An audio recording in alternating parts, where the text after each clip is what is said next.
Hello, and welcome to the Geek Initiative podcast.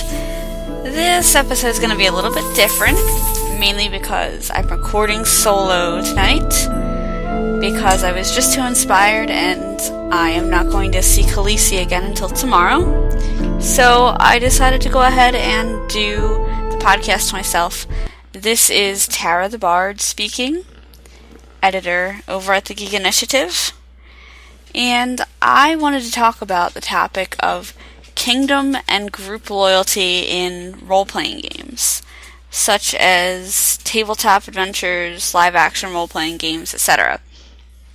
Because I've noticed, and of course, I analyze myself when I look through like what kind of characters I choose to make, or what kind of characters that I like, even in books. And I've realized that one of the recurring themes, like one thing I really enjoy playing as any character, especially in LARP, is a character that is extremely loyal, and in particular very loyal to a specific group, like a kingdom. And even when I create a character, especially when I create a character not intending to go in that direction, she still usually does. So I kind of have this like search for identity in terms of belonging to a group. Like I really seem to play that out with these characters. So I've kind of been wondering why do I do that?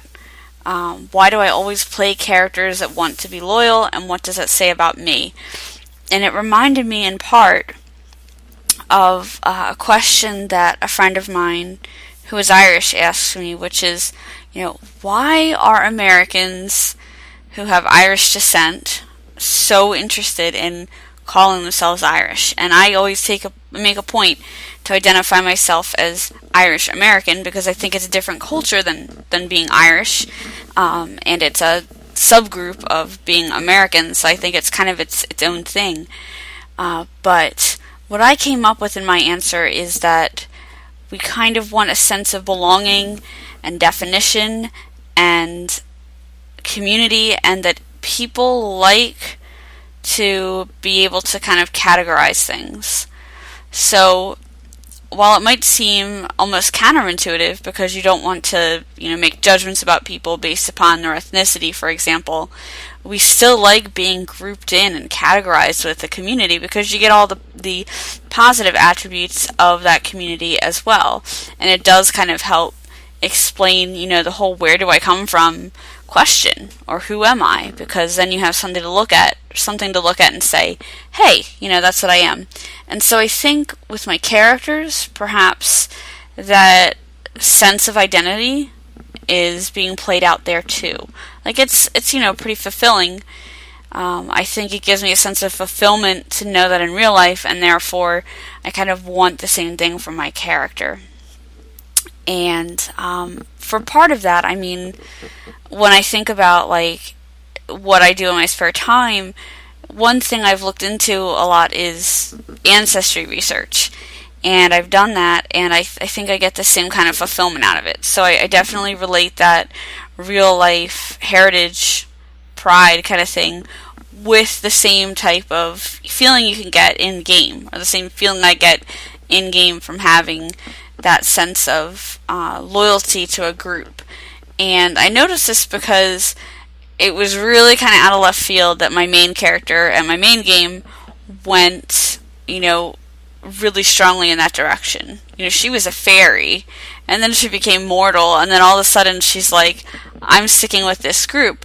But when I thought about it, it made sense, because like a lot of her friends were there, people who looked after her were there, her protector was there, and then the king really inspired her, so all those things combined sort of made it like it actually is kind of an obvious choice. But then I was playing a new character at a different game over the weekend, totally different setting, different culture and everything, and I kind of had that same realization as soon as she had the chance to make a stand and like socially say, this is what I stand for. She kind of joined the group that went along with that. So I guess it is also like a display of identity, as in, hey, I stand with this group, therefore the values that I stand for. So she joined a particular, I guess I'd call them like a tribe or a clan in the game, and they stand for like a certain type of respect or a certain way of order. And she chose to identify herself with that, knowing that there may be consequences. And, I liked playing out that theme a lot. So I think it's also, another thing is you want to have some kind of connection to the group, and I think this is especially fulfilling for a lot of women because we're conditioned to advance and engage and just interact by making social connections. Like, that's supposed to be like the center of power, for us in a stereotypical fashion. So I think from that perspective, it feels very fulfilling. Like, society tells me in real life that my purpose is to make these social connections and to support others in that way. And by role-playing this, I'm basically fulfilling that. I'm making connections and making things happen socially. That's not to say that that wouldn't work for males too. Some of the more political role players I know that are very good at it are also, happen to be male.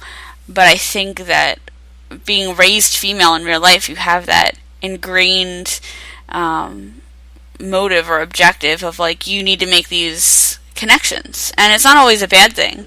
It's just, it's just stereotypically true. And I guess it's kind of like a praised attribute of women that, if you can make these connections happen and network, then you're doing the right thing. And I think another thing is about being in a group is people adopt the roles of their group, and the goals of the group rather. And so if you find a group as a LARP character or as someone who's making a character, you can look through all of like the kingdoms and cultures in a game and say, okay, which of these would be most interesting to play? And you can look at their goals and you get to choose one. It's not like real life where you're born into a culture. You don't really get to pick your family, you know what I mean? But in a LARP setting, you may be able to. And then in character, that can also happen. You can pick what what group you're going with based upon their goal, or where you fit. For example, for my main character, another appealing aspect of the culture she selected was she is a bard, and in that particular culture, there is a god of music who is actually the brother, I guess, of one of the bigger gods, the cruel god. And it was very appealing to her to find a culture that venerated, musical ability, or a god that represented music. So kind of seeing all that stuff fit together as your character is really cool, because then you can be like, oh, I fit in here, I belong, and that sense of belonging feels really organic. And I definitely have always felt like that playing my main character, but I started to think about it a little more in depth recently because I've played other characters since that have had the same experience. So the thing that I guess bothers me about it, especially with the whole kingdom thing, is most kingdoms, they have like a pecking order. Most feudal monarchies or whatever kinds of systems a medieval fantasy game runs off of will have this kind of intentional stratification in the society. So how do you kind of justify that? And why would somebody like me, who is a modern person living in America, feel the need to like join this kind of group in the fantasy world? Like, why wouldn't I just want to be independent and on my own in the game when that's an available option? And aside from all the sense of belonging, I think the feeling of meritocracy and advancement is very, very pervasive for Americans. And so I think in our medieval fantasy literature and role-playing games and settings, that's still kind of a thing. Like, most of these systems are still set up so that if you do good stuff, you get something for it. Like, my character, was willing to prove, ultimately, by dying, that she wanted to be a part of this kingdom and then wanted to kind of serve in a more elite capacity, and she was rewarded. She was granted that power and that status. And so it's kind of this whole thing like, well, now that you're in this kingdom system, you can work to advance yourself. And so now she has another goal. And it's not just this character, it's the other characters I play. And the reasons are very different.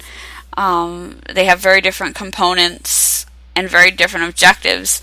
But I would say there's certainly this feeling of like, oh, I could aspire to be. It almost reminds me of how, like, when I was little, and I'll talk about this in a very general sense because politics are very, polarizing. But when I was little and would learn about what is the president, what does he do, and how everybody probably has this experience, and your parents say, someday you could be president. That kind of thing. I feel like I get that feeling too with these groups in the game. Like, someday, maybe not someday you could be king or someday you could be queen, but someday you could aspire to this level of greatness. Or you respect this monarch so much you could help them. And I definitely experienced that in very different LARP settings and in very different ways. And I don't know, I guess I find that interesting because I don't necessarily feel that or believe that in real life. I mean, I guess if I had a kid, I'd want to think like, hey, they could be president someday. How awesome. And I guess it's cool for every kid to kind of like be told that. But it is really neat playing an adult character who walks into a situation and is able to advance to a higher level and to kind of do that. So I think it fulfills some kind of desire that's planted, at least in Americans, from a very young age of like, you can ascend to this greater status. Because really, I mean, like, let's be real. I'm not going to be president. I can tell you at this point in my life, it's not going to happen. Not really going into politics, nothing like that. And on the other hand, it seems like as an American citizen, like, I should have this goal of like super advancement. I shouldn't be just satisfied with where I am, even if I'm comfortable.